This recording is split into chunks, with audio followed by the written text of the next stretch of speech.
Yo, what is good, YouTube? It is your boy, Make America Lit, back with another NBA 2K24 video. And in today's video, I have another episode of Rare Builds for you guys. In today's video, we are going to be creating a slasher. Now, this isn't just going to be your run-of-the-mill slasher. This is really going to be kind of like a, catfish kind of build slasher, because this is more like a two-way slasher, if you will. But it won't have two-way in the name, but it will just have a slasher in the build. So if you guys are looking for a build, a non-shooting build that's, pretty, easy to play. This is going to be a pretty run-of-the-mill build for you guys, for you guys who can't shoot or whatever, or are struggling to shoot. I got the build for you. You got a slasher.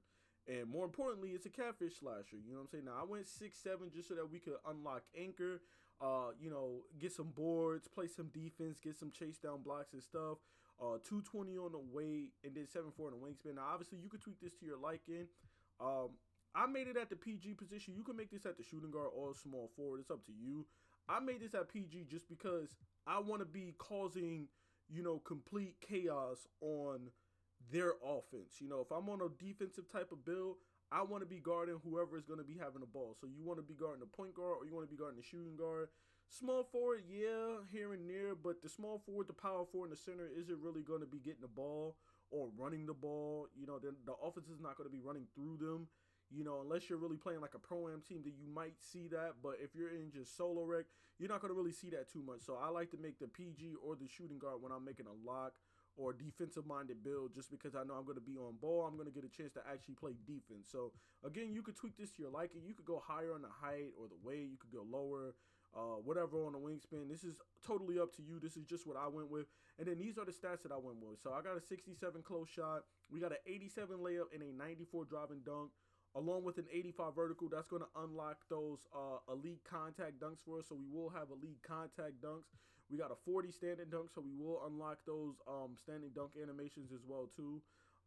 87 driving layup, so we'll be able to finish at the rim no matter what.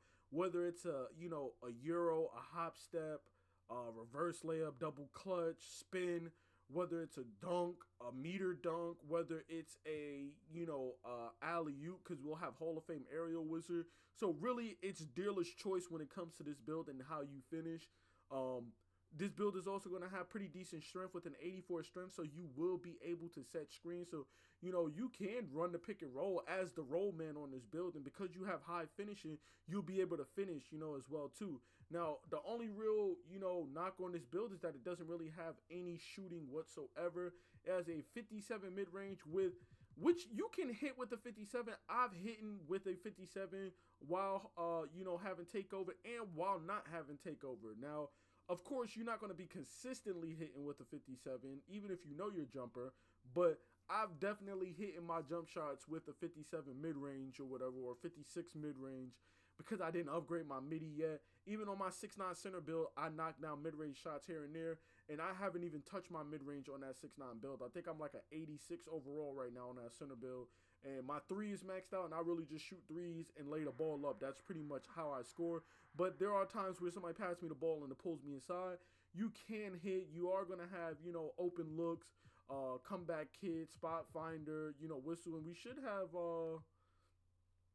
whistle as well too. So, you have a couple of badges to work with as far as shooting goes, but you're not going to really be knocking down shots with these, but keep in mind that when you pop take, you will still be able to get sharp take no matter what this year. So that 57 mid-range with sharp take is really more like a 67 mid-range. And then now you're kind of in the ballpark where you can kind of green consistently, off of catch and shoot shots. As long as you're not trying to do step backs and spin shots and all of that stuff like that, you can cook up, you know what I'm saying, and knock down some shots. We got an 80 free throw because you don't want to be playing on a driving build or a slashing build and you don't have no free throw. I see dudes who make park builds all the time and they always never have free throw. They come into the rec and they just brick everything. They rim running nonstop, and then once they get fouled, like, what is the game plan once you do get fouled and you don't make it? Like, what? You just going to pray that you knock down a free throw? Like, come on, man. Just slap a 80 free throw, 75, something. Give yourself and your team a chance of at least knocking down a free throw. So, I'd like to throw at least a minimum of an 80. I don't go anything lower than 80 on my builds these days because free throws are much harder to shoot because there's no like green window or whatever on free throws for whatever reason this year. So free throws are much harder to shoot this year. For the playmaking, we went with the 75 pass accuracy, and one of the main reasons why I didn't put too much into pass accuracy is because you don't really want to play PG. Like, I would prefer not to play PG, but you know, with these playmaking stats, you probably are going to get put at the shooting guard position anyway, because 9 times out of 10, there's going to be somebody with like a 90 ball handle, 90 plus ball handle. There's going to be somebody with like a 77 pass accuracy, and then dudes love to put their speed with ball all the way up too. So it's going to be rare that you are playing point guard with these playmaking attributes. So most of the time you will be getting put at the 2 guard position. You know, so I went with the 75 pass accuracy, which is enough. Like, we won't have that bronze needle threader, which kind of sucks.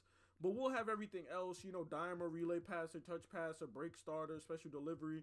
You'll have an 85 ball handle, which will give you silver unpluckable, which is just enough to be that secondary ball handler. Like, you know, I don't really try to run point without gold unpluckable, but with silver, that's more than enough for your 2 guard or even your small forward to get by. And then we also have a 75 speed with ball. And the only reason why I didn't go higher on the speed with ball is because you can't get gold blow by or speed booster or even hyperdrive because of my speed. So I just didn't feel the need to go any higher. Like, silver is decent enough. I have bronze on my very first build because I didn't think that speed booster and blow by, you know, I thought that 80 speed, 80 acceleration would be enough. Obviously, I was wrong on my first build, but I still cook up with bronze blow by, bronze speed booster. So with silver, that's more than enough for you to get past your man and get to the rim, especially when you have, you know, strength badges like this, where you have, you know, Hall of Fame physical handles, and you have silver bulldozer. You're going to be able to blow past people and get to the rim every single time. No problem. Then for the defense, where this build shines the most, we have a 73 interior defense, which is going to help us unlock that silver anchor and that gold workhorse.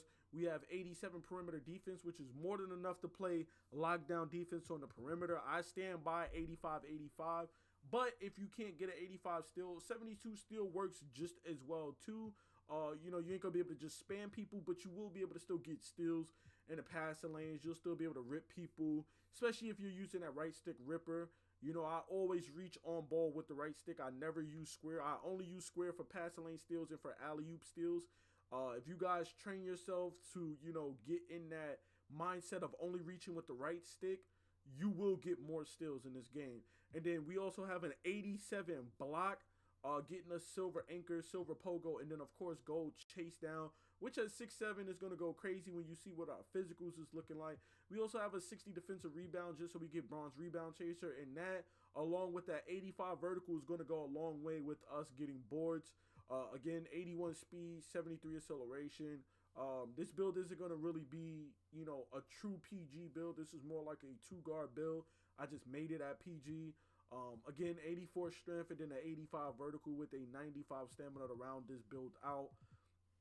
You know, you will be able to play lockdown defense with this build. You'll be able to put the ball on the floor. The only thing that this build can't do is shoot, you know, and that's extremely important. Again, this is built for you guys who can't shoot and you're like, I'm done with this game. You know, I've seen so many people saying that they're quitting, that they're deleting the game, that they're going to something else because they can't shoot. I would recommend that you know, really put in the time to literally learn how to try to shoot. But if you feel like you're cursed, you can't shoot no matter what you try to do, then you should at least try to make a non-shooting build and see if you can contribute to a team that way, playing defense, making smart passes, and then just doing backdoor cuts and stuff.